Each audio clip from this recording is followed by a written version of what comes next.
దేవదాసు. అవును, మీతో పాటు ఒక్కొక్కరు పెంచుకుంటుంటారు కదా, అదెక్కడా?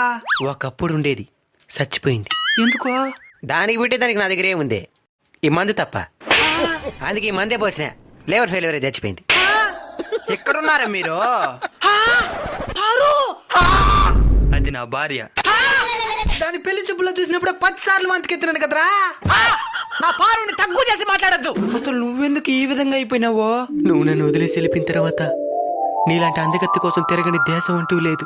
ఒక్క ఆఫ్రికాలో మాత్రమే నేను అంటూ ఉన్నారు. అయినా వాళ్ళ దగ్గర కూడా నీ దగ్గర వచ్చే పాచి పండ్ల వాసన రాలేదు. అందుకే తిరిగి వచ్చి ఈ విధంగా అయిపోయినా. దేవదా, పారు, దేవదా. ఏమనండి? అసలు మీరు విడిపోవడానికి గల కారణమేమే? ఒకరోజు అంగిటికి పోయి టమాటా ఎర్రగడ్డ తెమ్మనింది. టమాటాలు తెచ్చినాను కానీ ఎర్రగడ్డలు తేవడం మర్చిపోయినాను. అందుకే విడిపోయినా. దేవదా, పారు.